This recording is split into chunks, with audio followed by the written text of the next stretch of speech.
como nos está dando, ¿no? Bueno, en particular es un problema que tiene algo muy interesante, y es que tiene una puesta a tierra. Es decir, la posibilidad de tener este cable acá a puesta a tierra implica que este punto es sumamente interesante, porque implica que ese punto unido a la puesta a tierra nos da nos da a conocer el potencial en ese punto. ¿Sí? El potencial en ese punto es cero. Y eso está buenísimo. ¿Por qué? Porque si no tenemos un punto de potencial cero, no podemos conocer los potenciales en los puntos del circuito. Sino siempre lo que calcularíamos son diferencias de potencial. ¿Sí? Esto es como en el caso de cuando calculo el potencial en un punto por una distribución. ¿Se acuerdan? Que yo venía con una carga del infinito. Poníamos que la energía potencial electrostática, ¿sí? En el infinito era nula. Y eso nos da la posibilidad de calcular los potenciales o la energía de los distintos sistemas en algún punto determinado, ¿no? En el caso de la energía, obviamente, del sistema de cargas; en el caso del potencial, una propiedad del punto. Entonces, en este circuito lo único que hay que hacer es plantearlo como si se plantean todos los problemas donde tienen circuitos eléctricos, y es comenzando a suponer algún sentido de corrientes por esos caños, por esos cables, ¿sí? Generalmente hablo de caños y hablo de cables porque no deja de ser un circuito. Podría ser un circuito hidráulico, ¿sí? Con una bifurcación, donde en la bifurcación el caudal se divide. Acá lo que pasa es que en una bifurcación la corriente se divide y, y es muy análogo, digamos, ¿no? Por eso es que en general, ¿se acuerdan que yo les preguntaba si la analogía entre la ley de Ohm y la ley de Hagen-Poiseuille, digamos, ¿no? Para que tengan una idea de cómo se pueden relacionar toda la física, digamos, ¿no? Entonces, en particular, antes de empezar a hacer el problema, uno tiene que suponer en principio el sentido de las corrientes que pasan por esos cables. Entonces, vamos a suponer que yo digo, bueno, por este cable que tengo acá, simplemente a elección nada más, eso después le podemos ahorrar. Vamos a suponer que yo digo, bueno, para acá, vamos a sacar las cuentas entre todos, así que, o que las sacador nos puede ir diciendo. Vamos a suponer que por ahí va I1, que llega a este nodo que tengo acá, a ese punto A, y se divide la corriente. ¿Sí? Que eso no lo sabemos, sí, pero bueno, es una suposición. A este le puedo llamar I2 y a este le puedo llamar I3. Entonces, con ese sentido de corrientes, ahora podemos empezar a plantear las ecuaciones del problema que van a dar como incógnita el cálculo de esas corrientes, ¿no? Teniendo las corrientes, ya tenemos la resistencia y podemos calcular todas las diferencias potencial. Y más aún, teniendo el potencial en el punto X, vamos a poder calcular los potenciales en los puntos. Bien, entonces acá tenemos que como empezar a tomar algunas decisiones respecto de dónde aplicar las reglas de Kirchhoff para poder resolver el problema, ¿no? Entonces, las reglas de Kirchhoff, está claro que las dos se basan en dos leyes de la física, que una es la ley de la conservación de la carga, ¿sí? Y eso tiene que ver de alguna manera con que la cantidad con la corriente eléctrica que ingresa a un nodo es igual a la corriente eléctrica que sale, ¿sí? La suma algebraica de las corrientes es nula. Y la otra es que las diferencias de potenciales a lo largo de una superficie, de una malla cerrada, en realidad, también es nula. O sea, de una u otra manera, la subida y las bajadas de potencial se van a ir compensando a lo largo de una malla cerrada. Entonces, lo primero que quizás tenemos que identificar es que si tenemos tres incógnitas, deberíamos usar tres ecuaciones al menos para poder resolver el problema. Entonces, ahí las decisiones son sumamente arbitrarias. Podemos tomar, por ejemplo, esta malla que tenemos acá. No sé, podemos hacer así. Profe, ¿no faltaría una corriente sobre la resistencia que está abajo del todo? No, porque cuando llega I2 a este punto, se junta con I3, que viene acá, y por este cable sigue circulando I1. O sea, este nodo es análogo a este nodo en cuanto a las ecuaciones, digamos, ¿no? Sí. Entonces, si tenemos en cuenta esta malla que tenemos acá nada más, entonces, ¿qué tiene interesante? Cuando yo aplico la regla de Kirchhoff, tengo que pensar en un punto y terminar en el mismo punto, ¿sí? Porque ese punto está en mi potencial, digamos, ¿no? Entonces tengo que empezar y cerrar el circuito en ese mismo punto. Si empiezo en este punto X, por ejemplo, y hago la suma y la resta de las caídas de potencial, si recorro el circuito, como puse la flecha azul, ¿cómo armamos las ecuaciones? Bueno, cuando voy, según mi sistema, ¿no? Ya acabo de ir de negativo a positivo, o sea que sube el potencial. ¿Sí? Cuando para la corriente I1, según la suposición que hice, la corriente va, o sea, de izquierda a derecha, eso implica que el campo eléctrico va con la corriente. ¿Se acuerdan de esa suposición de los portadores de carga positivo que hemos visto en la teoría de la conducción? O sea que ese es un más, ese es un menos, baja el potencial. Obviamente acá también es un más y es un menos por la suposición que hice, ¿no? Este es un más y es un menos por la fuente, como está enchufada. Y como por este cable va I1 en esta dirección, este también es un más y es un menos. Fíjense todos con las suposiciones que nosotros hicimos, ¿no? Compatibles con esa suposición. Entonces, la primera ecuación, ¿cómo quedaría? Subo el potencial, o sea, la FEM1. Voy a sumar y restar caídas de potencial. Baja el potencial, o sea que ahí es la caída de potencial en R1, que es I1. ¿Sí? R1. Ahí también va de positivo a negativo, o sea que baja el potencial. Pero la corriente del cable tiene otra nomenclatura, se llama I2. Uy. Esa es una R2, ¿no? Lo copié, pero no sé si... Sí, el resto son todos R1. Ok, genial. Eso es I2, menos la FEM2. O sea, que uno lo va haciendo o lo va cotejando en su hoja con esta distribución. Así. Menos, y por el último pedacito del cable también pasa I1 y R1, ¿no? ¿Está bien?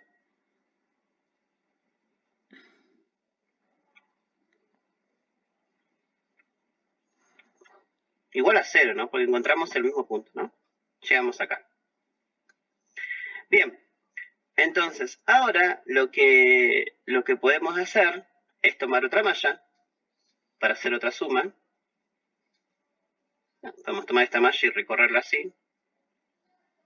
¿Sí? O sea, esta que está acá, nos abstraemos de la otra. Y hacemos el mismo análisis de los signos, ¿sí? Fíjense que para esta, ahora cómo quedaría, si yo digo que la corriente I3 va de izquierda a derecha, este es un positivo, este es un negativo, este es un positivo, por cómo está enchufada la fuente, ¿no? Este es un positivo, este es un negativo, giro así y ya está acá, este es un negativo y este es un positivo. Y ahora tengo que tener cuidado acá porque estoy recorriendo así, entonces estoy diciendo que acá hay un positivo y acá hay un negativo. ¿Está bien? Entonces, hacemos esa suma, vayanla haciendo ustedes mientras yo hago otro mate. Muy simple, cómo quedaría ahí con las bajadas y las subidas de potencial que hemos nosotros determinado los signos dependiendo de esa suposición. Entonces, eso quedaría menos, empezando en A y terminando en A. En este caso tienen nombre esos puntos, así que es más fácil.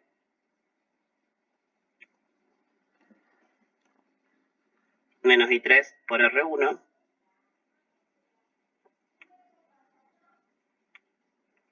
Menos la FEM3. Menos I3 por R1.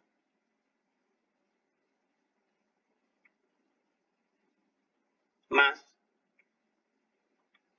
eso sería porque sube el potencial, eso sería la FEM2, ¿no?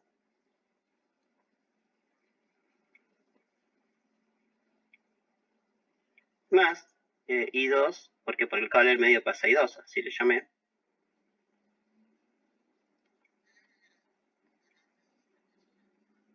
R2 igual a 0. Con un poquito más esto. Entonces, ahí tendríamos otra ecuación. La siguiente ecuación podemos hacer otra malla a lo largo de todo el contorno, pero tenemos la primera hipótesis fuerte del nodo, o sea que esa también podemos usarla. ¿Qué pasa con las corrientes? O sea, I1, claramente tiene que ser. Una consulta, ¿no sería menos I2 por R2? Claro, porque cae la tensión. A ver. ¿A dónde? Para la segunda ecuación, según como usted plantea que va el recorrido de la corriente, tendría que caer. Ah, sí. Menos. Sí. Acá decís vos. En este signo que está acá. Claro, ahí. ¿Este? Ah, sí, ahí lo cambio. Bueno, acá aguante me termino poniendo esto. Y uno. Muy bien. Esperen que me salió una C.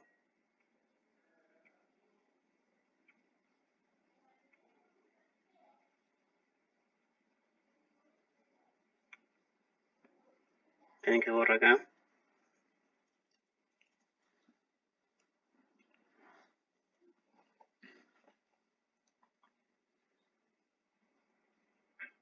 Claro, si yo voy acá, por ejemplo, de positivo a negativo, cae, positivo a negativo cae, positivo a negativo cae, acá sube, ¿sí? Y como la corriente hace este recorrido hasta acá, este es su positivo, este es negativo, entonces baja la...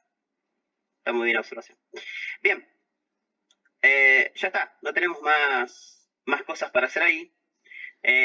Lo único que nos queda ahora es resolver el sistema para esas tres incógnitas y nada más. ¿Alguien tiene alguna calculadora ahí para sacarlo? ¿O alguien lo sacó para verificar?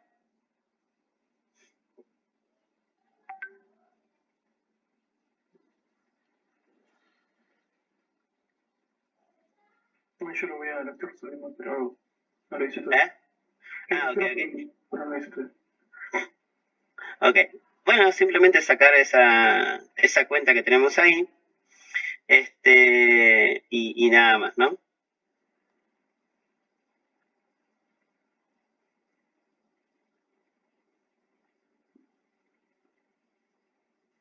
Ah, no, pero guarda, pues no estamos aplicando mallas, ¿eh? Esperen. Tengan cuidado con una pequeña cosa. Cuando hacemos... Esto es importante, menos mal que me lo dijeron. Cuando hacemos corrientes que vayan por cables, ¿sí? Nosotros ya suponemos el sentido de las corrientes. Hay otro método que es el corriente de la suma de las mallas, que vamos a tener que abstraernos de todo lo que pasa y suponer ese circuito cerrado, ¿sí? Pero en este caso, fíjense, tengan cuidado, porque el error acá está acá, esto es. Nosotros ya supusimos el sentido de lo que pasa con la corriente en I2. O sea, I2 para nosotros va de positivo a negativo, por eso se juntan acá en B. ¿Está bien? Entonces por eso acá son más. ¿Ok? A ver. Hay un método para resolver el circuito que tiene que ver con las corrientes de mallas, donde nosotros ahí sí tenemos en cuenta el recorrido de toda la malla acá, lo cerramos y le ponemos un nombre a esta corriente que va a ser como que se va a encontrar con las dos, ¿no? Como con el aporte de las dos, de un cable y del otro. ¿Sí? Entonces, ahí una va con un signo y la otra va con el otro signo. En este caso, yo ya supuse un sentido de corriente. Entonces yo dije, bueno, y uno viene así, y dos viene así, y tres viene así, se junta, para que a través del nodo B esté compatible con el nodo A. Si yo lo hubiese puesto en un negativo, sí, no sería compatible I2 con I3, y este nodo no sería análogo a este. ¿Está bien? ¿Quedó claro eso? De verdad. ¿Está bien? Sí, estamos aplicando el método ahora de que ya le puse a cada cable el sentido de la corriente. Bien, por la observación está bueno hacerlo en vivo para poder darse cuenta de esas cositas. Claro, se supone que en el método de mallas se utiliza para resolver el sistema de ecuaciones, la regla de Kramer con los determinantes. Exactamente. O sea, en ese caso te va a quedar una resta de dos corrientes, digamos, ¿no? Y con el signo propio. ¿Está bien? Bien. No sé, ¿alguno sacó la cuenta? Yo lo hice, pero con el sentido que ustedes dio, darían todas negativas. ¿Con este sentido que está acá? Sí. Bueno, usemos los numeritos que vos tenés. Después los... No importa. O sea, si tienen todas negativas, suponemos que en realidad Están todas al revés. son todos al revés. Bueno, ¿qué te dio? A ver. I3, 1,66 A ver, para. por 10 a menos 3. Para que ponga unos nombrecitos. I1, I2, I3.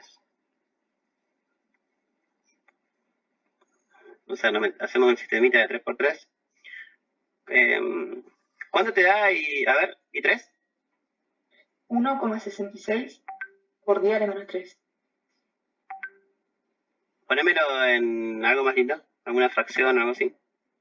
Ah, no, bueno. Es que se lo puse todo en... En numeritos así. A ver, Claro. pasame la fracción. No, es que lo saqué así. ¿Para qué? Te lo resuelvo fracción. Dale. Sí, pues nada, poner así. O sea, te dan el orden de los miliamperes. Claro. Bien. ¿Algún otro que se haya sacado la cuenta?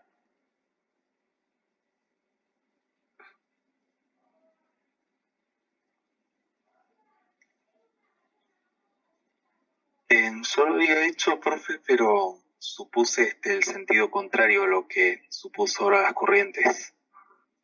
Está en todo al revés. O sea, te dan todos positivos a vos.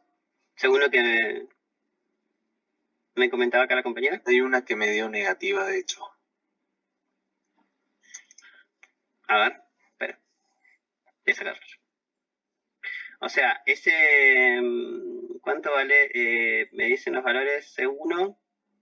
Te queda... Ese suma con este. R1 es 100, ¿no? Y R2... A ver si lo tengo por ahí. Es 50, o sea, menos I1 por R1, menos I1 por R1, esos dos es un menos 200, ¿no?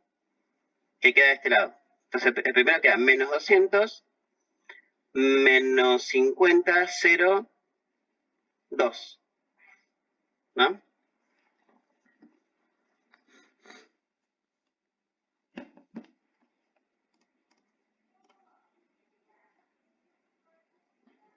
O sea, ¿se entiende lo que digo? Estoy armando la matriz. Sí. O sea, menos 200, menos 50, 0 y 2.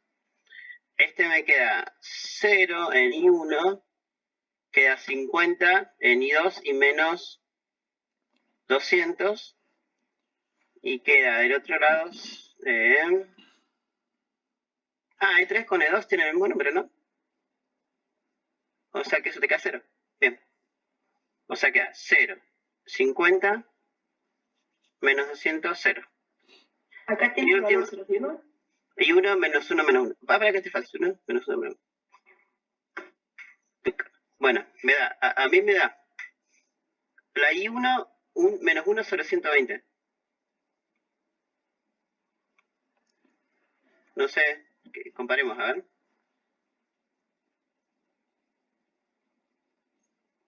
Ampar. Y 2 me da menos 1 sobre 150. Y la I3, menos 1 sobre 600. Todo negativo.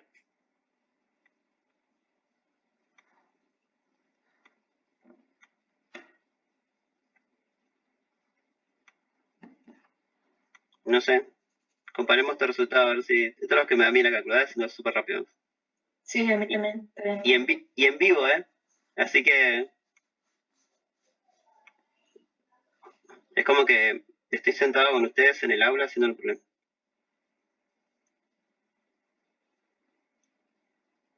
Bien. Solo pongo un asterisco, chequear, porque bueno, los hicimos acá en medio en vivo.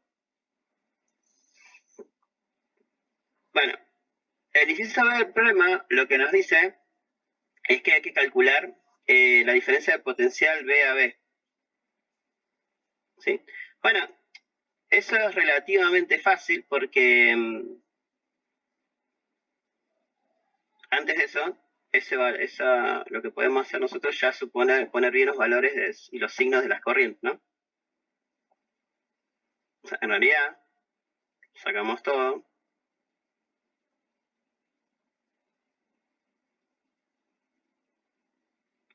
Esta fue una mera suposición para resolver el problema,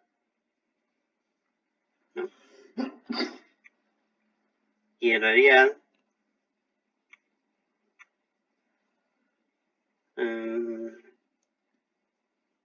y 2 viene así, y 3 viene así, ¿no?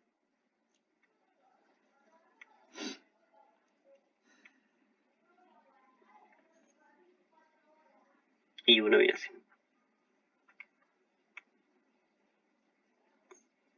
Será como la posta, ¿no? Entonces, teniendo en cuenta eso, ¿sí? ¿Cómo hacemos el inciso B? El inciso B, fíjense que no nos pide el potencial en algún punto, nos pide la diferencia potencial entre el punto A y el punto B, o la diferencia potencial entre el punto B y el punto A, ¿no? Entonces, lo que podemos hacer es, para hacer eso, es recorrer y empezar en A. Llego, bueno, el potencial en A, en el punto A, ¿sí? Y me vengo hasta acá, ¿está bien? El sentido opuesto de corriente implica que acá hay un más y que acá hay un menos, ¿no? Entonces, vea, ¿sí? Más porque sube el potencial,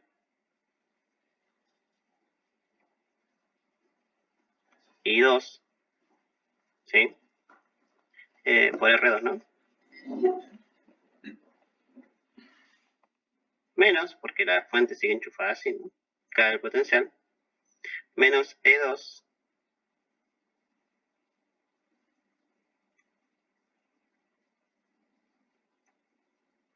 y llegamos al punto B, o sea que nos da BB, ¿no? Entonces, ahí tranquilamente podemos despejar BA menos BB.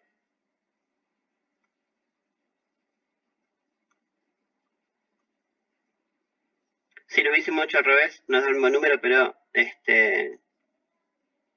cambió de signo, obviamente. Entonces nos queda así.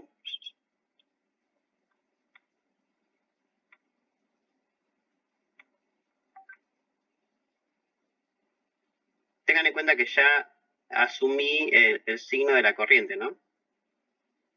O sea, si sacamos esa cuenta, E2 era, la FEM2 era 4, y 2 es 1 sobre 150 por 50, ¿sí?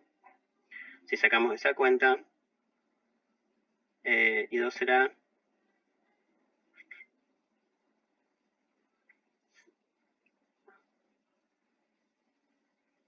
eso me da 3.66 volts. Saco los numeritos para que después los puedan chequear. Me digan si lo hicimos bien o planteamos mal, ¿no?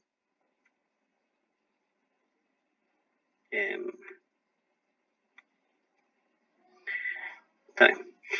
En el C,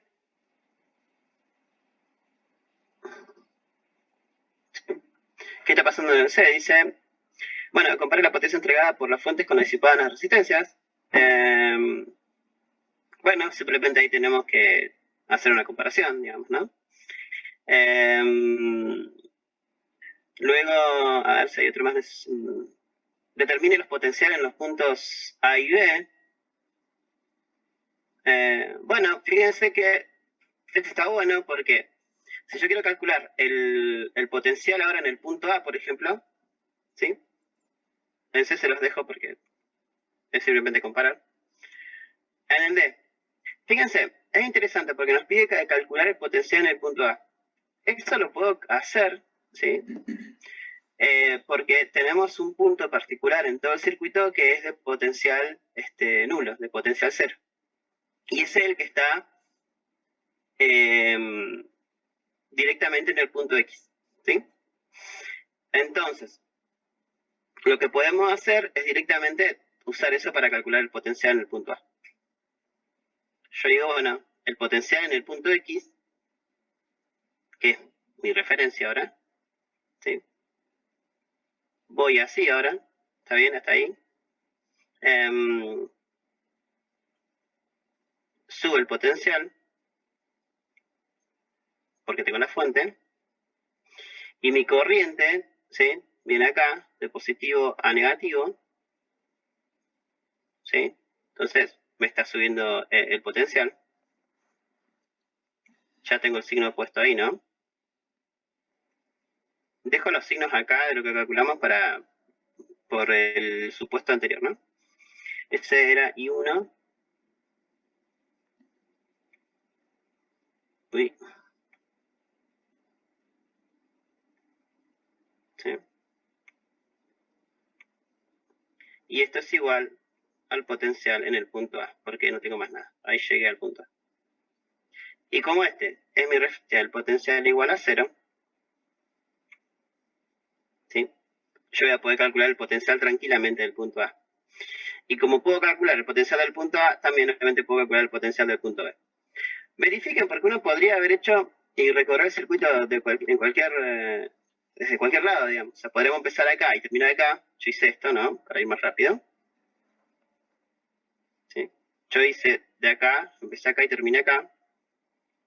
Pero podríamos haber ido, no sé, por acá y terminar acá. Podríamos haber ido a dar toda la vuelta y terminar acá.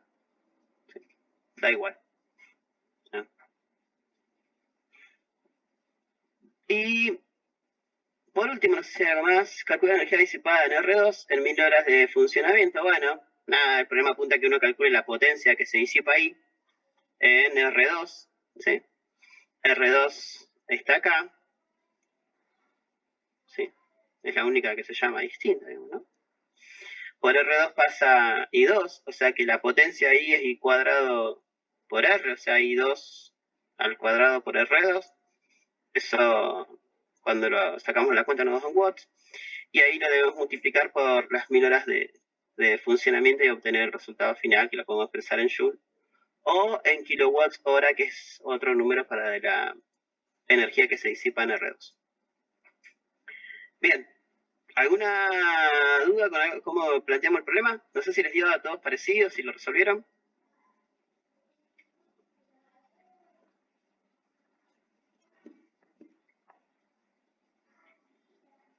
Hola. Yo no lo resolví. Ah, bueno, verifiquemos. Entonces después me dicen si lo hicimos bien. ¿Les parece? Sobre todo esta Yo no parte tuve que la en hice. cuenta la ley de intensidades de Kirchhoff. Ah, ok.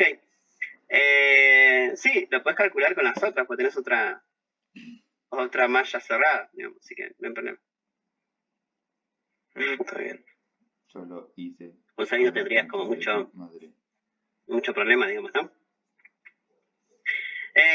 Bueno, si no hicieron este, entonces supongo que... A ver, ¿qué más tenemos por acá? ¿Cómo planteamos este problema? A ver, este problema está en el otro, y parece que son más difíciles, pero en realidad son más intuitivos los problemas que tienen capacitores. Por ejemplo, en este ejercicio tenemos una fuente.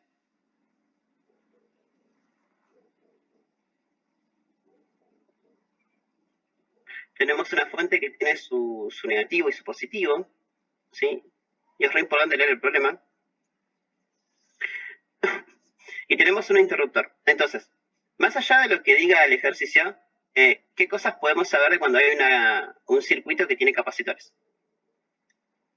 Cuando cierro el interruptor, ¿sí? ¿Qué ocurre? Inmediatamente cierro el interruptor en lo que uno llamaría T igual 0.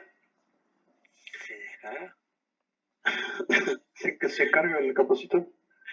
Claro, acá tenemos como dos cotas importantes. El inicial y lo final. Y en el medio tenemos toda una cosa transitoria o que depende del tiempo también, ¿no? Inicialmente es fácil, porque ¿qué pasa inicialmente? ¿Cuánta carga tiene el capacitor inicialmente? 0. 0. ¿Y cuál es la relación entre la carga y el potencial en el capacitor? Y que te dan la capacitancia. Bueno, ¿cómo es la ecuacioncita de la C igual a Q sobre B. ¿Esa? Claro, o la diferencia potencial como para expresar diferencia potencial. Q sobre C, ¿no? Claro. Entonces, si inicialmente la carga es 0 en el capacitor, B es 0. Inicialmente, ¿no? Sí. O sea que para tiempo t igual 0, ¿qué pasa por ese capacitor? No hay diferencia de potencial. O sea, es exactamente que es lo mismo que pasa entre este punto y este punto. O sea, este punto y este punto están al mismo potencial, no hay nada en el medio, ¿sí? Entonces es como que es un pedacito de cable que tengo acá. ¿Sí? Para t igual 0, entonces, esas son las cotas importantes que uno tiene que tener en cuenta. La diferencia potencial en el capacitor es 0 porque no tiene nada de carga. La carga se va a ir cargando de a poco el capacitor, ¿no? O sea, empieza en carga inicial igual 0 hasta que termina cargándose por completo, ¿no? Entonces, si nosotros hacemos una regla de Kirchhoff ahí, ¿sí? Lo hacemos por ahí en general, ¿sí? En general uno diría, bueno, la FEM, esto es general, ¿no? Menos la I por R, donde esa R son esos 200 volt, menos Q sobre C, para poner todo, ¿no? Después cada uno va pensando. Esto sería completo, ¿no? Ahora, entonces, inicialmente, para t igual 0, pues también estos problemas, esto no está, ¿no? ¿Por qué? Porque no tengo diferencia de potencial entre la placa del capacitor cuando tiene carga. Entonces la corriente que pasa por esa rama es directamente la FEM dividida la resistencia. ¿Está bien? Sí. Y la otra cota importante es T infinito. O sea, cuando ya se cargó. ¿Qué pasa cuando ya se cargó? Actúa como un conductor. O sea, ya está cargado. Actúa como un circuito abierto. Ya se cargó. O sea, ya no entra más carga, digamos. Entonces no hay más razón de carga por vía tiempo. O lo que es lo mismo, ¿cómo lo vamos a decir? Bien ahí, Vladimir. En esa rama del capacitor, la corriente vale 0. Actúa como Cero. un circuito abierto. 0. ¿Sí? No hay corriente. Pero no hay corriente ¿dónde? En esta rama. Pero esta rama tiene esta resistencia. O sea, quiere decir que por toda la rama donde se encuentra el capacitor, en toda esa ramita donde se encuentra el capacitor para un T infinito, ¿sí? La corriente es nula. O sea que para este circuito, los dos extremos es ese. Inicialmente la corriente vale la FEM dividido R, y finalmente la corriente es igual a 0. ¿Por qué? Porque es un circuito serie que tiene todo el capacitor. Si fuese otro tipo de circuito paralelo, por ejemplo, con más cosas, en T infinito se anularía la corriente donde tiene en la rama donde tenemos el capacitor. ¿Sí? ¿Dónde está lo interesante? En un tiempo que esté entre 0 e infinito. ¿Está bien? Cuando lo hacemos para entre 0 e infinito, tenemos que resolver todo eso.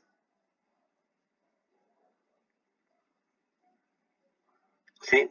Tenemos que resolver todo esto que está acá. Esa hermosa ecuación diferencial. ¿Ok? O sea, cuando yo estoy entre 0, lo escribo así aunque queda feo, pero para que se entienda, que es un poco lo que hicimos en la guía, ¿no? Tengo que resolver esa ecuación diferente. ¿Está? Entonces, ¿cómo la resuelvo? Primero armo la ecuación diferencial, ¿no? Entonces sería la FEM menos la corriente, perdón, que la pongo como la razón de carga. Bueno, acá tengo que armarla bien, jugar bien con ella. Esto está hecho en el apunte y lo pueden calcular. Ahí lo hice con detalle. Entonces, para todo tiempo se va cargando de a poco. ¿Sí? De a poco es una manera de decir, ¿no? Lo que quiero decir es que va como carga, digamos, para pensarlo conceptualmente. Entonces tenemos que resolver esa ecuación diferencial. Obviamente que esa ecuación diferencial está expresada de esa manera en carga, ¿no? Entonces, de acá yo voy a sacar una expresión para la carga en función del tiempo. Que tiene que verificar, por eso es una ecuación diferencial que tiene condiciones para su resolución, ¿no? ¿Qué tiene que verificar? Que inicialmente el capacitor no tiene carga, digamos, ¿no? O sea que la carga inicial sea 0, digamos, ¿no? Eso se puede hacer tranquilamente y podemos obtener un valor para esa expresión. No sé si repasaron cuánto da ese numerito o esa expresión, pero eso quedaría algo en carga, ¿no? Quedaría FEM por la capacidad, 1 menos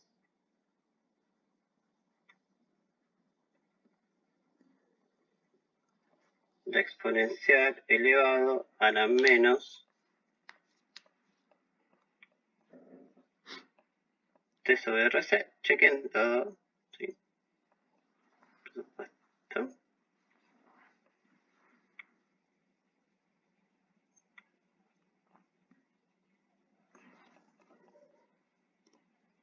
¿No? Entonces, fíjense que para t igual 0, e a la 0 es 1, y esto tiende 1 menos 1, 0, o sea que q vale 0, ¿no? Eso me daría una grafiquita, ¿sí? Si yo grafico eso, me debería dar una grafiquita asintótica, ¿no? Sería una cosa así, ¿no? ¿Está bien? Esto sería q. Esto sería t. Y esto sería e sobre c, ¿no? ¿Sí? Que de alguna manera compatibiliza lo que decíamos antes, ¿sí? Porque finalmente la corriente es 0, entonces si la corriente es 0 por la rama donde tenemos el capacitor, ¿sí? La corriente entonces que pasa por esa resistencia también es nula, entonces no hay diferencia de potencial en la resistencia y toda la diferencia de potencial va a estar en el capacitor y va a ser la diferencia de potencial de la fuente. Entonces está bien que sea en el estado final toda la carga completa, digamos, ¿no? O lo que es lo mismo, tiende al valor de la FEM en el caso de que si fuese el potencial. Bueno, obviamente con esta expresión ya calculamos I, ¿no? Y que no va a ser otra cosa que derivar esa expresión, la derivada respecto de t, de esa expresión de carga, ¿no?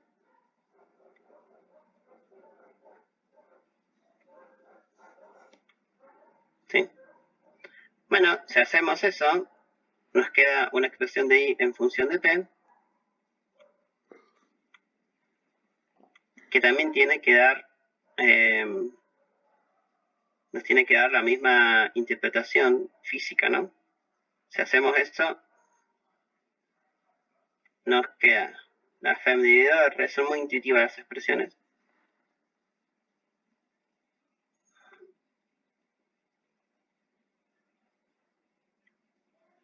Y obviamente como estamos derivando una exponencial, nos queda la misma tendencia, ¿no? Entonces, en el caso de la corriente, está re bueno porque verifica todo lo que estábamos intuyendo, ¿no? Inicialmente para t igual 0, esto tiende, o sea, a la 0 es 1, esto es la FEM dividido R, y está bien porque la corriente del circuito inicialmente, para t igual 0, acá no tenemos carga, ¿sí? Entonces la diferencia potencial es 0, entonces la corriente es FEM sobre R en forma inicial, y luego viene así, ¿no? Entonces,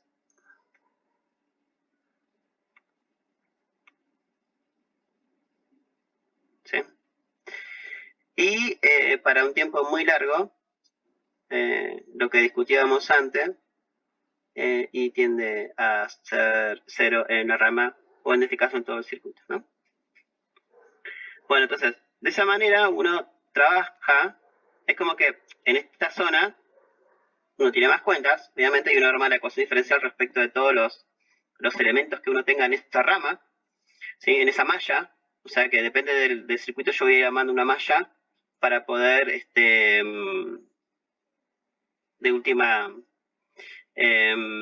plantear estas ecuaciones, pero lo interesante son estas condiciones iniciales y finales, si se quiere, que es el estado donde cierro el interruptor para un tiempo, porque siempre nos preguntan más o menos las mismas cosas, y eso está bueno porque son las condiciones en las cuales uno puede jugar con un poquito más de detenimiento y lo hace como mucho más rápido, ¿no? Pero esa interpretación física está buena. Bueno, a modo ilustrativo les traje un problemita para poder plantear hoy, ¿sí? Más allá de los que tienen ahí como para resolver. Y es el siguiente.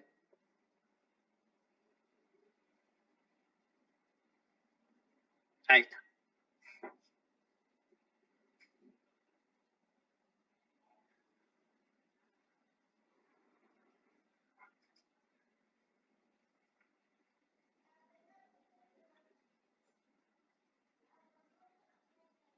Bueno, acá, por ahí no lo dice el problema, estaba yendo ahí, no lo dice. Cerramos primero C2 y después C1. O sea, cerramos esta y luego cerramos esta. ¿Sí? O sea, me va a interesar todo lo que ocurra después de cerrar S1. Está bueno el problema. ¿Sí? Ahí le pueden extraer la mayor cantidad de cosas que uno quiera, digamos. ¿Le pudieron hacer un print? Espera que les dejo una imagen más linda que mi cap se hagan el print.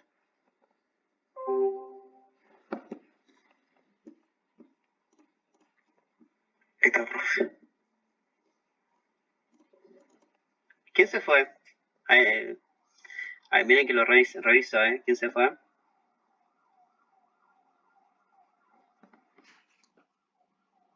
¿Se entendió más o menos cómo trabajar con esta parte?